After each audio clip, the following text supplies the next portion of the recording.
It's a Spotify podcast.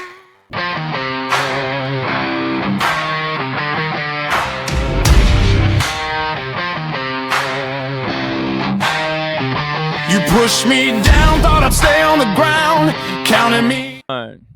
We are live.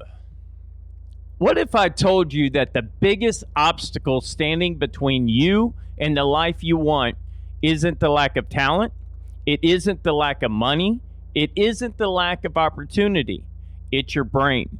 Not because your brain is broken, but because it's doing exactly what it was designed to do. Your brain's primary job isn't to make you successful. It isn't to make you wealthy. It isn't to make you fulfilled. Its first job is to keep you alive. And sometimes those are very different things. Today we're going to dive into the neuroscience behind why people stay stuck, why so many dreams never leave the starting line, and 3 powerful ways you can literally begin rewiring your own brain.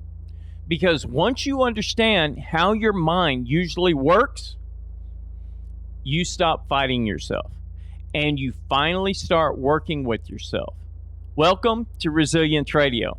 I'm your host, and this is Loopwired. Your brain is a prediction machine. Have you ever wondered why people stay in jobs they hate, relationships that make them miserable, cities they don't like, dreams they never chase? From the outside, it doesn't make sense. But neuroscience says it makes perfect sense. Your brain is constantly predicting the future. Every second, it's comparing today's experiences to yesterday's memories. It asks one question over and over.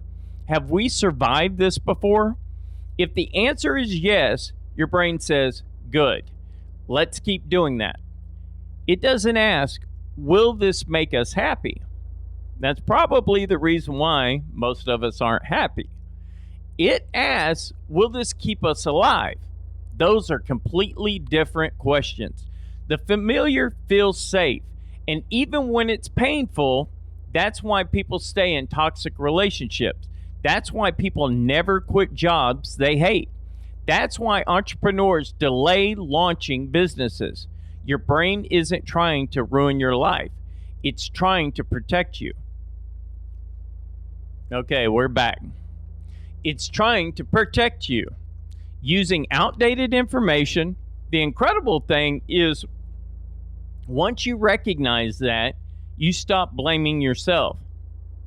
Instead, you begin retraining your brain, because the brain can change. That's called neuroplasticity. And it's one of the greatest discoveries in modern neuroscience.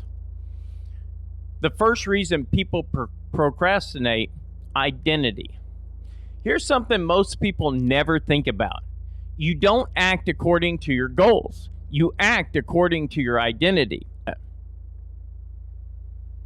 Think about that. If deep down you don't believe you're an entrepreneur, you'll procrastinate starting a business. If you don't believe you're healthy, you'll eventually sabotage every diet. If you don't believe you're worthy, you'll sabotage relationships. Your identity is running the show. Many neuroscientists point to what is known as the default mode network, a collection of brain regions involved in self-reflection and the story you tell yourself about who you are. Your brain is constantly asking, who am I? Then it looks for evidence to support that story. If your story says, I'm not successful, your brain notices failures. If your story says, I'm unlucky, your brain notices disappointment. If your story says, I'm not good enough, guess what it keeps finding? Evidence. Not because it's true, because your brain is filtering reality. So how do you change it? You don't wait until you've succeeded to call yourself successful. You begin acting like the person you're becoming, not pretending, practicing. Authors write, Podcasters record, athletes train, leaders lead. Identity comes first. Results follow. Fear isn't the enemy. The second reason people stay stuck is fear. But here's the surprising part. Many people aren't afraid of failure. They're afraid of success. Think about that.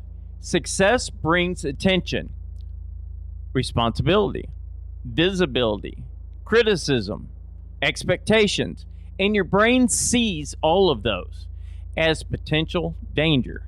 So what does it do? It procrastinates, not because you're lazy, because it's trying to protect you. Here's an exercise I absolutely love. Take your goal all the way to the end. Imagine you succeed. Then you ask yourself, what scares me about that? Maybe you'll discover you're afraid of being judged. Maybe you're afraid your family won't understand. Maybe you're afraid that you'll lose friends. Maybe you're afraid you'll have to become someone different. Once you name the fear, you take away its power. Research has shown that putting emotions into words can help engage the brain's executive control systems and reduce the intensity of emotional reactions. Fear loves darkness. Clarity destroys it. Sound familiar? Dopamine is stealing your dreams. The third reason might be the biggest one of all. We live in a world designed to hijack your attention. Short videos, thank you, notifications, endless scrolling, constant entertainment. Your brain gets the rewards all day long. But here's the problem. When your brain is constantly fed, it stops hunting. Imagine eating snacks every 5 minutes. By dinner, you're not hungry anymore. Dopamine works much the same way. If you're constantly rewarding yourself, your brain loses motivation to pursue difficult, meaningful goals. The answer isn't eliminating pleasure. The answer is earning it. Finish the chapter, then watch a movie. Record the podcast, then buy yourself something nice. Complete the workout, then enjoy the reward. Your brain learns through reward. Use that to your advantage. Another powerful idea discussed in the interview is being intentional with positive self-talk after completing meaningful work. What that means is acknowledging progress can reinforce productive habits rather than immediately moving on to the next goal. Stay focused. Reward yourself. You deserve it. Today, I want you to remember 3 things. Number 1, your identity shapes your actions. Become the person first. Number 2, fear usually isn't your enemy. It's your brain trying to protect you. Learn from it. Don't surrender to it. And number 3, protect your dopamine. Because where your attention goes, your future follows. Every day, you're literally rewiring your brain. Every thought, every habit, every decision, you're becoming someone. The only question is, are you becoming that person intentionally or accidentally? As always, thank you for spending part of your day with me. If this episode helped you, share it with someone who's been feeling stuck. You never know whose life could change because you pressed one button. Until next time, keep building resilience. Keep becoming who you are, what you meant to be. God bless and good night.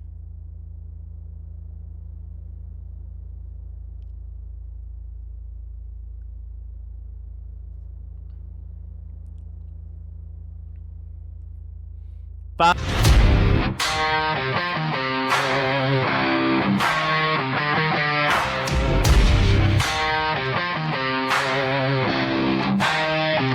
You pushed me down, thought I'd stay on the ground, counting me out like the numbers didn't matter. But pressure builds diamonds in the dark, and I've been sharpening my edge in the chatter. Every scar into strategy. Every setback fueled my clarity. I took the hits, learned the game, turned my losses into flame. Now I'm coming back strong and you'll remember my name. I'm rising through the